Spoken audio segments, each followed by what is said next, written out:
¿Sabe que una de las cosas que más me llama la atención al leer las noticias, más en este tiempo que estamos preparándonos para elecciones, hay una incertidumbre en la sociedad, ¿verdad? Está como todo como que tironeado y pareciera que nada está claro. Hubo un artículo que me llamó la atención que decía que la raíz de todos los males en una sociedad es que la sociedad no ha alcanzado sus sueños o sus metas. Una persona que ha completado o concretado sus metas está feliz y actúa como tal. Por el contrario, una persona que está insatisfecha por lo general tiene actitudes de mal carácter. Así que si usted ve que su marido, señora, tiene mal carácter, dígale, no concretaste tus metas, ¿no, negro?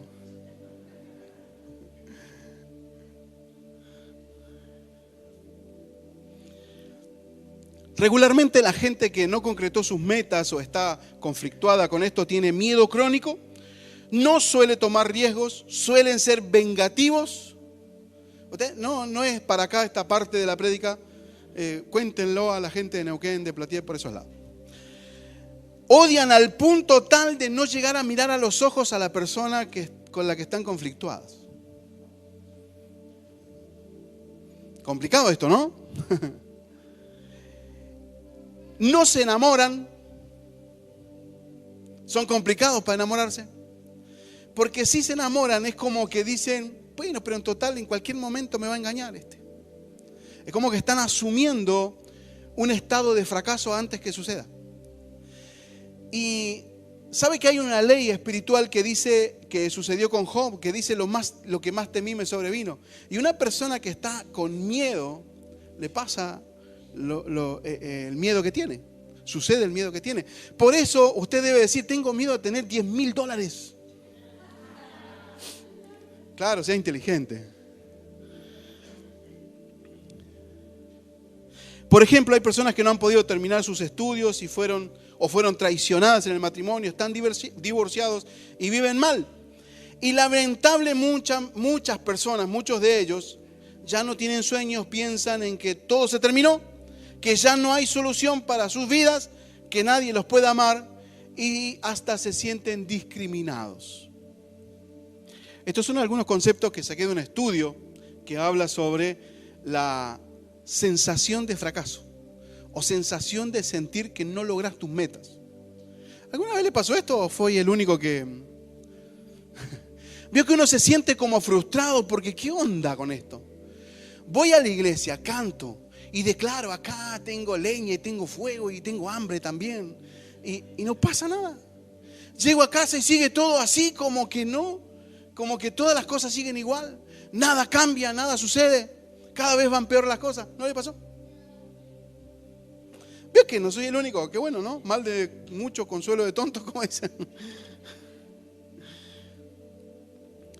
Estas personas piensan que no sirven para trabajar, que no sirven para ser esposas o esposos, no sirven para ser madres o padres, y muchos han llegado al grado de la depresión al punto de buscar el suicidio.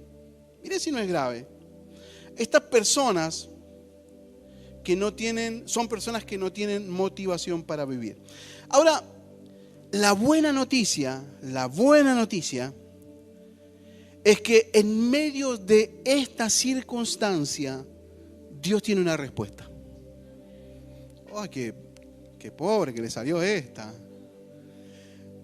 Claro, imagínese que usted está en medio de una crisis así de estas complicadísimas y yo le digo, el Señor tiene una respuesta para esta situación, tiene una salida, te va a mostrar la luz al final. No, al final tú no, porque no sería bueno. No, saques esa expresión está mal hecha. Pero es como que Dios muestra la puerta abierta, ahí está. ¿Sí o no? Dígame si usted no está en un lío así y no le muestra la luz o la puerta por donde usted va a ir, usted arranca de una. Necesitamos estar despiertos. Ahora, todos los que sufren, todos los que que sufren o están pasando alguna situación, a esta gente Dios los llama lo vil y menospreciado del mundo. ¿Por qué? Porque la persona se siente a sí misma así, vil y menospreciado, o sea, desatendido, como que no es importante. Pero el Señor nos da una promesa. Mire qué maravillosa promesa. 1 Corintios 1:28, no lo busque, yo lo voy a leer, créame simplemente. Dice: Dios escogió lo despreciado por el mundo, lo que se considera como nada, y lo usó para convertir en nada lo que el mundo considera importante. ¿Me entendió? ¿Sí me entendió? Se lo leo de nuevo. Dios escogió lo despreciado por el mundo, lo que se considera como nada, y lo usó para convertir en nada lo que el mundo considera importante. Eso significa que usted y yo hemos sido apartados para un propósito eterno, para un propósito glorioso. O sea, que en medio de esa situación, en medio de esa crisis, hay un propósito. Ese lío, esa crisis no va a durar toda la vida. Va a llegar un momento en que Dios va a hacer el cambio. Solo hay que creer y esperar. En otras palabras, Dios puede hacer de ti una persona exitosa a pesar de tu condición actual. ¿Le gustaría ser exitoso? ¿Vio que la gente que es exitosa en la escuela, vio? En la escuela los niños que son más exitosos, todo el mundo se les pega. Después estamos los que éramos medio abombados, que siempre estábamos en un costado. Pero el canchero siempre tenía una fila, ¿no? Y si es varón, las chicas todas atrás del varón. Si es mujer, los chicos andaban todos pendientes. Pero después estábamos nosotros. O sea, hablo de mí, ¿no? Después estábamos de este lado. El punto es que Dios puede hacer con nosotros, puede hacer de nosotros una persona exitosa a pesar de lo que estemos viviendo ahora. Usted puede decir: pastor, pero exitoso yo, mirá, si lo peor, estoy en el peor tiempo de mi vida. De acá no salgo, cada cosa que emprendo me sale mal, cada cosa que voy a hacer me sale mal. Pero ¿sabe una cosa? Dios puede hacer que seas exitoso aún en medio de esa situación. Solo hay que creerlo. Diga conmigo: tengo que creer. Hoy es el Día de la Madre en Argentina y a muchas madres les ha costado horrores que sus hijos lleguen a ser lo que son. Y algunas otras están ahí educando y tratando de que los niños crezcan y se formen de la manera correcta.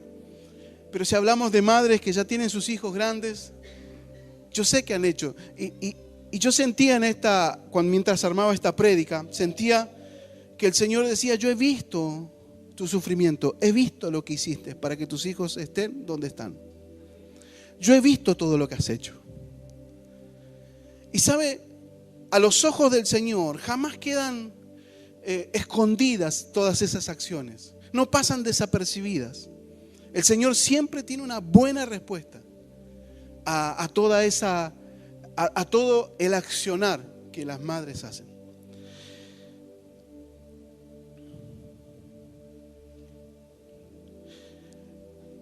En muchas familias, la madre llega a ser el puntal de toda la familia. Aunque el esposo sea un buen esposo, sea un buen padre, pero las madres siempre llegan a ser el pilar de la familia, ¿verdad? Un día le pregunté a una hermana: ¿y usted cómo se lleva? Bien, pero usted tiene claro el concepto de que el sacerdocio, de que él sirva. Sí, yo sé que él es la cabeza, dice, él es la cabeza. Pero yo soy el cuello. Así que, mire, hermano, no tiene que ser así. No, tiene que ser así, hay que pensarlo juntos. Ahora, note esto. Me llama mucho la atención que en la Biblia habla sobre las mujeres que fueron estériles. Habla sobre las mujeres que fueron estériles y que Dios hizo una transformación a pesar de tener esa crisis biológica, esa crisis natural. Y quiero hablarle en este día de 6 personas que revolucionaron el mundo, que hicieron una transformación total, que quedaron plasmados en la historia, no solo de la Biblia, sino en nuestra historia. Los conocemos y son de ejemplo para nosotros. Son 6 personas que ahora les voy a mencionar. Y son personas que lograron estar en el estatus más alto de lo que la Biblia llama héroes de la fe. Les quiero mostrar algo así. El primero es Isaac. Diga conmigo Isaac. Isaac es hijo de Abraham y de Sara. El hijo de la promesa se le llama así. Génesis 12, del 2 al 3 dice: y haré de ti una gran nación, y te bendeciré, y engrandeceré tu nombre, y serás de bendición. Bendeciré a los que te bendijeren, y a los que te maldijeren maldeciré, y serán benditas en ti todas las familias de la tierra. Esta gran promesa Dios se la dio a Abraham. Por consiguiente, Isaac hereda esta promesa. ¿Me sigue? Sígame por favor. Sígame por favor. Dios le permite a Abraham y a Sara tener a Isaac casi a los 100 años de edad, o alrededor de los 100 años de edad. ¿Me sigue? Ahora quiero mostrarle 3 acontecimientos importantes en la vida de Isaac. Primero, su nacimiento era imposible. ¿Por qué?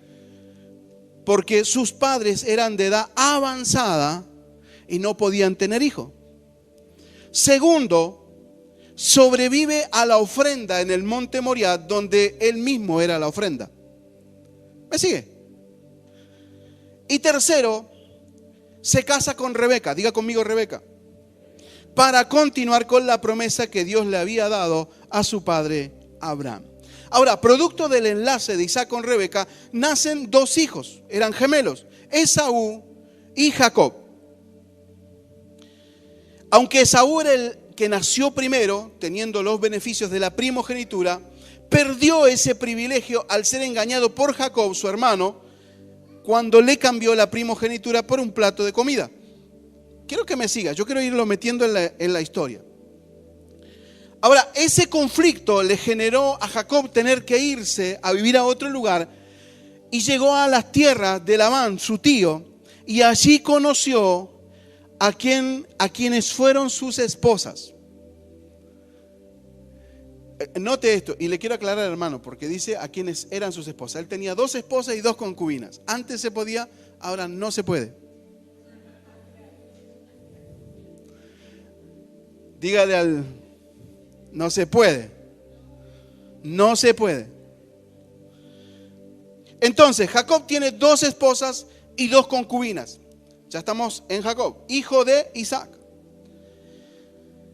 Las nombradas en la Biblia es Lea y Raquel. De las 2 concubinas no dice nada. De hecho, la Biblia dice que Raquel era de hermoso parecer y Lea tenía ojos lindos. ¿Usted se da cuenta de la descripción de la Biblia? Raquel, de hermoso parecer, y Lea tenía ojos lindos. Ahora dice la Biblia habla de que Jacob tuvo 12 hijos en total con sus esposas y sus concubinas, pero él amaba a Raquel. Y aunque ella no le había dado hijos, Dios le permite a Raquel tener 2 hijos. Uno se llamó José y el otro se llamó Benjamín. Y en el parto de Benjamín, Raquel muere. ¿Sí me está siguiendo? Ahora vamos a ver a José. José, el que quedó en la historia. Note, vimos a Isaac, vimos a Jacob y estamos viendo a José. José fue el 11º hijo de los 12 que tuvo Jacob. Dice la Biblia que Jacob amaba más que a los otros a este hijo, por cuanto era hijo de Raquel, la mujer que él amó siempre. Jacob siempre quiso casarse con Raquel, no con el resto. Y él tuvo a José. José era el hijo mayor, sería el primogénito de Raquel. El punto es así. José tenía unos sueños raros, se podría decir, ¿no? José soñaba que un día él iba a estar de pie y todos sus hermanos, los otros 11, se iban a inclinar delante de él. Yo creo que José pensó, estos me van a venerar. No, le sacudieron como que tenía. Le pegaron, lo golpearon, lo llevaron a un lugar, lo metieron en un pozo, ahí lo taparon y al otro día cuando pasaban unos mercaderes se lo vendieron como esclavo. Tenía unos hermanos bárbaros. Buenísimos los hermanos, se podía contar con ellos. Gracias a Dios no tenemos hermanos así, ¿no? Mi hermana me ama, gracias al Señor. El punto es que ahí José, los mercaderes lo llevan a Egipto, En Egipto se lo venden a un tal Potifar. Y la esposa de Potifar, que debe haberse llamado así también, la esposa de Potifar intenta abusar de él, o sea, acostarse con él. Y él, por principios de temor al Señor, decide no hacerlo. Esto valió de que la esposa lo denunciara como abuso y José fue a parar a la cárcel. José en la cárcel se conoce con uno que era copero de Faraón, que estaba preso porque se había robado una copa. Cuando se conoce con ese copero, el copero tiene un sueño, José se lo interpreta. ¿Me está siguiendo? ¿Me sigue? ¿Estamos bien? José se lo interpreta y el copero estaba maravillado. Cuando el copero sale libre, José le dice: acordate de mí cuando llegues delante de Faraón. Un día Faraón tiene un sueño raro. Se sueña con 7 vacas gordas y 7 vacas flacas.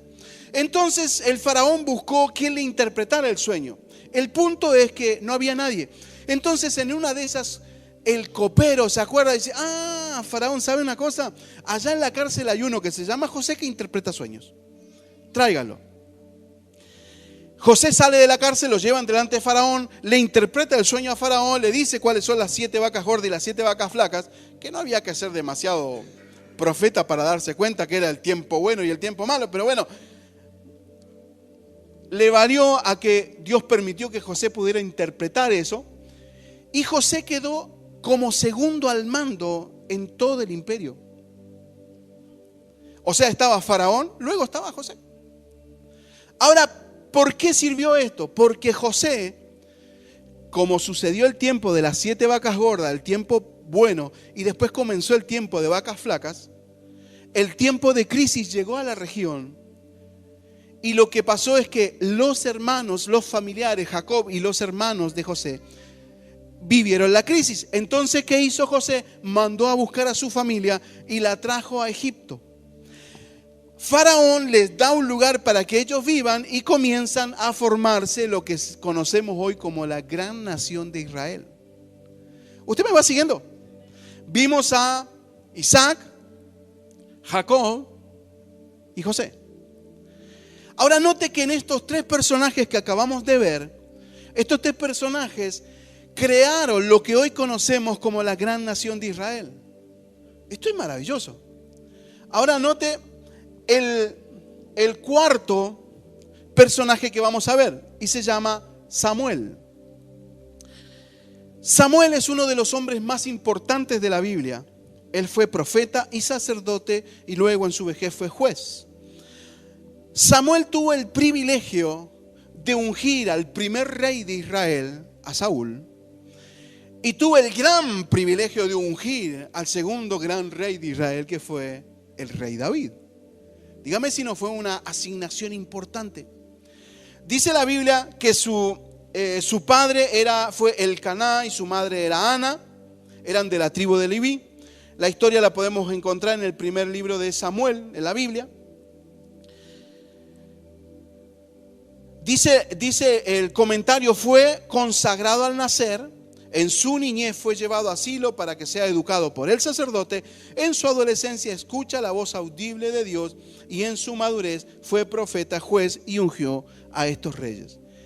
Samuel fue uno de los hombres más importantes de la historia. No solo conocido por la iglesia cristiana, sino cualquier institución religiosa y no religiosa conoce quién fue Samuel.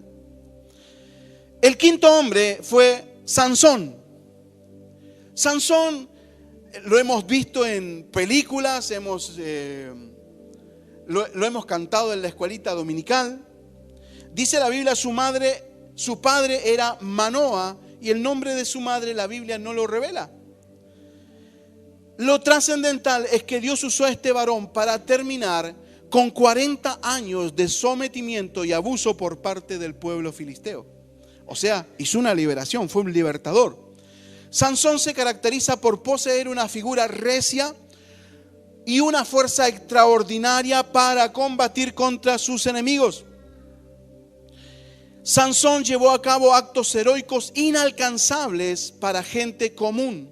Por ejemplo, como luchar sin armas y matar con sus propias manos a un león.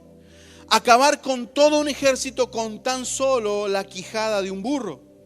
Ahora imagínense. Y algo extraordinario era la fuerza de Sansón, que abrazándose a los pilares del templo filisteo, los empujó hasta derribarlos. Ahora note esto, Sansón tenía una fuerza extraordinaria, era un hombre que a pesar de sus errores, Jehová estaba con él. Así que no se sienta mal si comete errores. Ahora no sea como Sansón, después busque la historia y vea que no se meta con Dalila por las dudas. Le aviso. En el libro de Jueces 14:19 dice que el Espíritu de Jehová lo llenó y le dio fuerzas sobrenaturales. Sansón fue un hombre que cambió la historia y le dio un giro sobrenatural al destino de esa nación. ¿Sí me va siguiendo? ¿Me va siguiendo acá? Préstame atención a mí, por favor. El sexto personaje que vamos a ver es Juan el Bautista. Diga conmigo Juan el Bautista. Juan el Bautista era hijo del sacerdote Zacarías y Elizabeth. Diga conmigo, Elizabeth, su madre.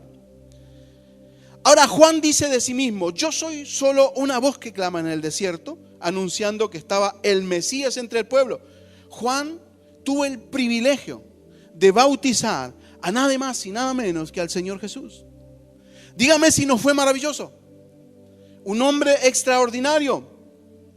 Juan fue el que acusó de pecado a Herodes, fue el que predicaba confrontando al pueblo con su realidad pecaminosa, el que trataba de generación de víboras y sepulcros blanqueados a los religiosos y fariseos. Wow, este hombre era poderoso. Este tipo era un tipo poderoso. La Biblia en el Antiguo Testamento ya lo menciona. Por ejemplo, Malaquías 3:1 dice: he aquí yo envío mi mensajero y él preparará el camino delante de mí, refiriéndose a Juan el Bautista. Dígame si no tiene currículum.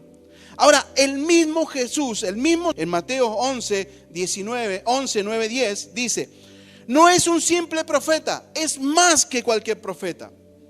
En verdad os digo, dice el Señor Jesús, que entre los nacidos de mujer no se ha levantado nadie mayor que Juan el Bautista. Dígame si no tenía un currículum tremendo dado por el mismo Señor Jesús. Ahora note esto. Vimos la vida de Isaac, vimos la vida de Jacob, vimos la vida de José. Luego vimos la vida de Samuel, vimos la vida de Sansón y la de Juan el Bautista. Ahora dígame si estos hombres extraordinarios no hicieron un cambio radical en la historia.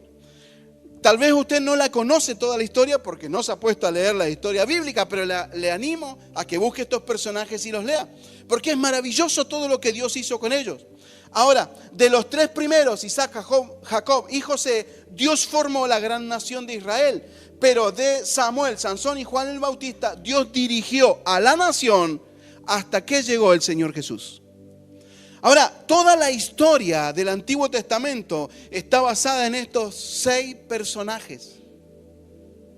Ahora usted me pregunta: ¿y qué tiene que ver, pastor, con la frustración? Porque le empecé hablando de frustración. Y estos tipos, por lo que se ve, no estaban del todo frustrados. Tenían una capacidad. Ahora, estos 6 personajes fueron importantísimos para la nación, pero estos hombres tan poderosos, usados por Dios, tienen algo en común que lo va a sorprender. Lo sorprendente es que todos estos hombres tenían madre. Y usted puede decir: ay, pastor, que no van a nacer del repollo, tampoco los trae la cigüeña que vino de París. Pero ¿sabe unas cosas? ¿Sabe una cosa? Todas estas madres de cada uno de estos personajes tenían algo en particular.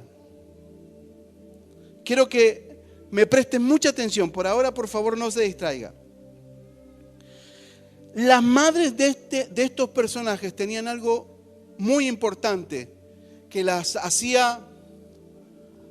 Le voy a leer. Génesis 11:30. Sara, madre de Isaac, ¿Me sigue? Sara, madre de Isaac. Génesis 11:30. Si alguien quiere buscarlo para ir corroborando, hágalo. Dice, Sara, madre de Isaac y esposa de Abraham, fue estéril. ¿Me sigue? Génesis 25:21.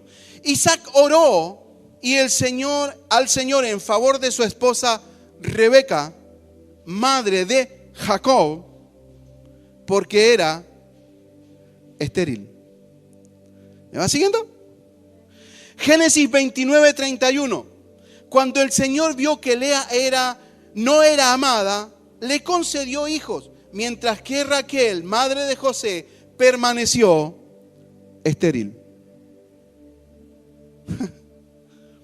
Primera de Samuel 1:5 dice, Elcaná amaba a Ana, madre de Samuel, la amaba a pesar de que el Señor la había hecho estéril. Jueces 13:2. Había un hombre de Sora, de la tribu de Dan, el cual se llamaba Manoa, y su mujer, madre de Sansón, era estéril. Lucas 1:36. He aquí que tu parienta Elizabeth, madre de Juan el Bautista, también ha concedido un hijo en su vejez, y ya está de 6 meses, la que era llamada estéril. Todos estos poderosos hombres que fueron capaces de crear, de cambiar el destino de una nación, nacieron de vientres secos, vientres estériles, de vientres sin esperanza, sin propósito.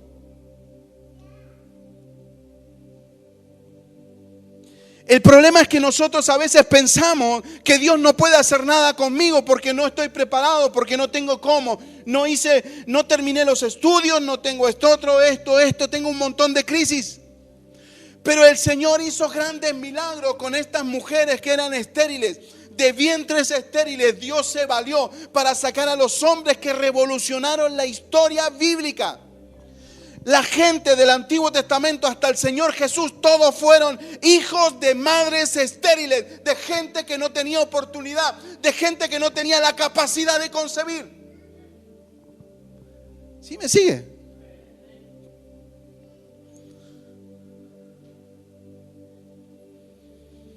Me llamó mucho la atención que aún, dice el artículo, que aún los predicadores famosos, las madres confesaron que en su embarazo quisieron abortarlo.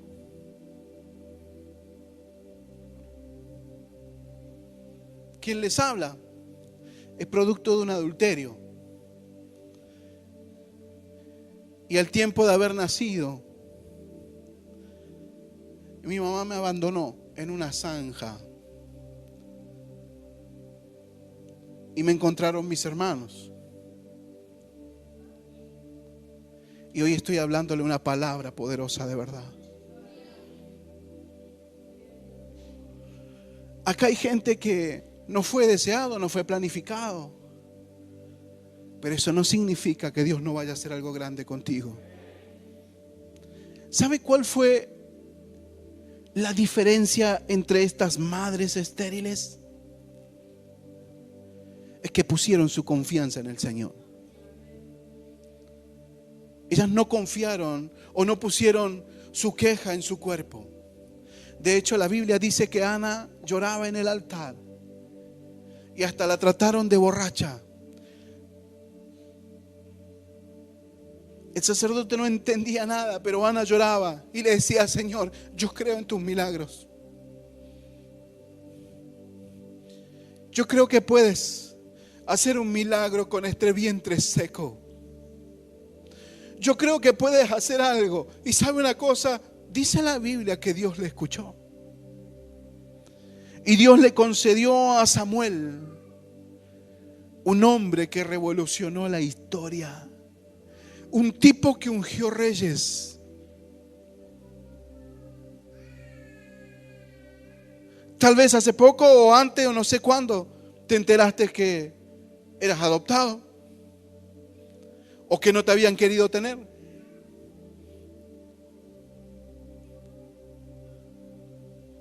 Cuando tenía 8 años, me enteré que realmente no era del apellido que tenía. Y entró en una crisis porque no sabía quién era mi padre.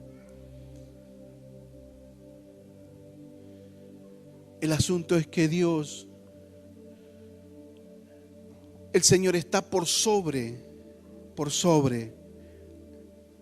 esa circunstancia. Dios ve más allá de esa circunstancia. La crisis que nosotros vemos, la esterilidad que nosotros vemos, Dios no la ve, Dios ve el propósito concluido. Nosotros vemos nuestra vida como si la viéramos en diferido, pero nuestro Dios la ve una imagen terminada, completa. Ahora imagínese cuando leímos el pasaje de Corintios que dice que Dios hace lo que es, lo que no es, como si fuera, o que transforma lo vil y menospreciado del mundo. Dios hace lo que quiere. Estas mujeres en el tiempo antiguo eran tratadas como si nada, porque la mujer tenía que dar hijos. Y una mujer que era estéril era una mujer que no servía. Ahora Dios levanta la estima de las mujeres. Por eso hoy, en este día, en el Día de la Madre, quiero decirte que no es en vano todo lo que estás haciendo. Y no es en vano que hoy estés acá, aunque digas que naciste por error, o te hayan dicho que eres adoptado, o aunque no conozcas tus padres. Hay un propósito eterno para tu vida. Dios lo hizo con todos estos hombres. Ahora imagínense que todos estos hombres hoy en el cielo se juntan y se hablan entre sí y se dicen: ¿en serio? ¿En serio tu mamá era estéril? Sí, la mía también. No, la mía también. Qué bárbaro, qué grande es Dios. Yo creo que ahí nació la canción Cuán grande es Dios. Y todos le cantaban: cántale, cuán grande es Dios. Qué maravilloso. Qué maravilloso. ¿Sabe? Yo me imagino que Dios está de pie y todos sus ángeles mirando. Y te ve con propósito. No te ve así como te ves ahora vos. No te ve con esa crisis. Te ve entero, te ve formado. Te ve una persona con propósito, con resultados. Te ve una persona exitosa, aunque no te veas así. Te ve exitoso. El asunto es que nosotros tenemos que empezar a vernos como Dios nos ve. Primero quiero decirle a todas las madres que no fue en vano tener a tu hijo. Él no es una casualidad, no es un descuido. Es una persona con propósito eterno. Dios vio tu esfuerzo por educar y darle lo mejor. Tu esfuerzo valió la pena. Así que si estás pasando o estás pensando que tu vida no da frutos, que no puedes porque eres pobre, porque no tienes estudio, porque nunca lograste nada, porque todo lo echas a perder, piensa en que de estas mujeres con vientre estériles, con un vientre estéril, dieron a luz a grandes personajes con gran propósito. ¿No será que Dios está hoy gestando en ti, en tu esterilidad, algo poderoso, algo grande? ¿Será que Dios está gestando a esos pequeñitos que están ahí aprendiendo la palabra del Señor? ¿Vos pensás que fue una crisis, que fue una casualidad? ¿Que fuiste madre soltera porque sí? ¿Vos pensaste que realmente Dios no tenía un plan? Porque sea como sea, Dios permitió que ese niño naciera. Ese que está allá atrás es un profeta, es un pastor, es un evangelista, es un hombre que va a revolucionar el mundo. ¿Y vos pensaste que te habías equivocado de contar los días? ¿Sabes?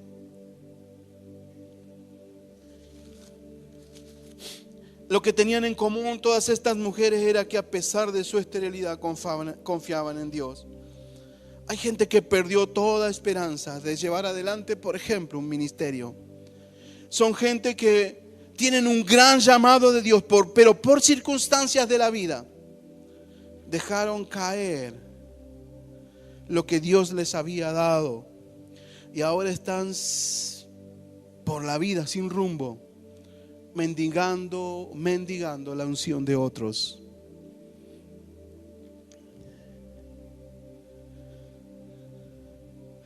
Una vez Dios me dio una palabra y me dijo: yo te voy a dar lo que otros desperdiciaron. Te voy a dar la unción que otros no valoran. Y soy feliz con eso.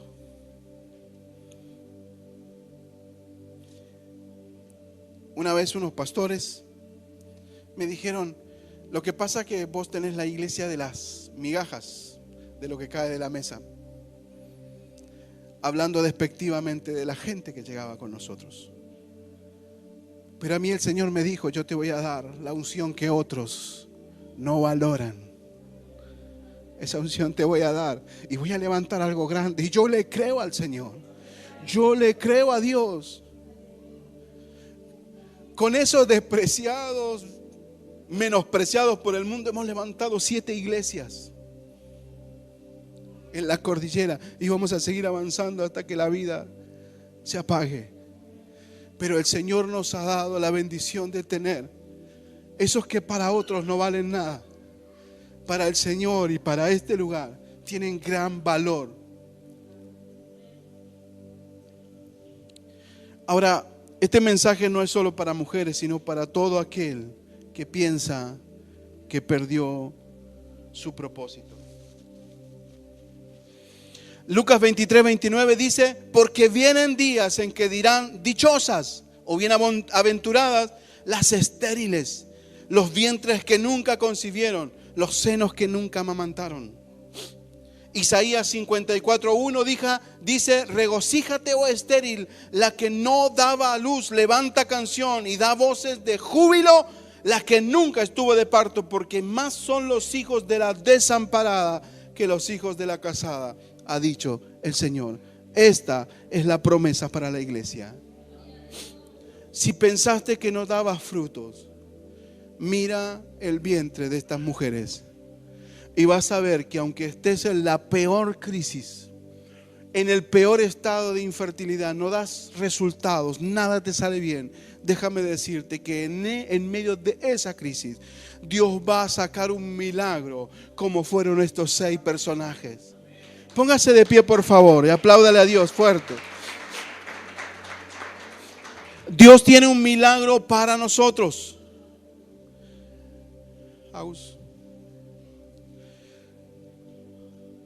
Escúcheme. Dios tiene un milagro para nosotros. Dios tiene un milagro en esta noche para nosotros. Yo sé que es una crisis, que es duro lo que estás viviendo, pero en medio de esa crisis Dios va a hacer algo poderoso contigo. Si estás pensando que nada te sale bien, este es el tiempo del milagro. Que todo terminó, que no hay esperanza, que ya no hay tiempo, que ya no sabes qué hacer, este es el tiempo de un milagro. Si piensas que no puedes pagar tus deudas, que ya todo está mal, que vienen los embargos, hoy puede haber un milagro. Que no puedes darle a tus hijos una vida mejor, hoy va a haber un milagro. Que tus sueños se frustraron cuando te mudaste de lugar, te cambiaste de una ciudad a otra y todo se transformó en fracaso, Dios puede hacer un milagro. Que no puedes salir de tanto fracaso, de un fracaso tras otro y no te puedes levantar, Dios va a hacer un milagro. Que no puedes levantarte de la depresión, que no puedes terminar con eso que te persigue, Dios va a hacer un milagro. Dios va a hacer un milagro.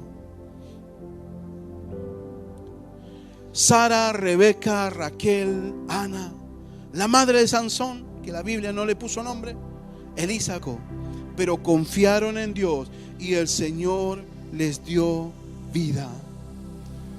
¿qué pasa si hoy traes ese vientre seco? ¿Qué pasa si hoy traes delante del altar? ¿No será que pase lo mismo que pasó con Ana? Ana fue varias veces. Dice la Biblia que su esposo Elcaná la amaba más que a todos, más que a otros. Pero sin embargo, ella estaba frustrada porque no tenía hijos. Y esto pasa cuando la gente, los matrimonios, las mujeres no tienen hijos, se frustran. Pero ¿qué pasa cuando el matrimonio no se ve el resultado de lo que se ha trabajado? Cuando se pierde vez tras vez toda la inversión, lo que se ha invertido. Déjame decirte que nada de lo que has hecho fue en vano. ¿Y qué pasa si hoy nos tiramos en el altar como hizo Ana? ¿Qué pasa si hoy le pedimos al Señor: Señor, yo quiero hacer como hizo Ana? No veo nada, parece que todo está perdido, pero yo creo en esta palabra. Creo que Dios va a hacer un milagro poderoso. Así que si te animas a hacer un altar, yo te voy a pedir que pase toda la iglesia. Hagamos un altar, ¿qué le parece? Venga aquí adelante. No, simplemente vamos a orar.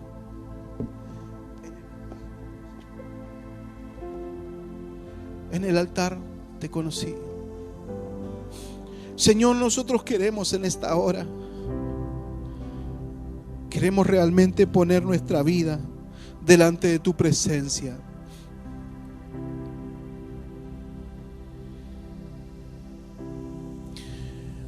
Yo quiero que usted presente, por favor.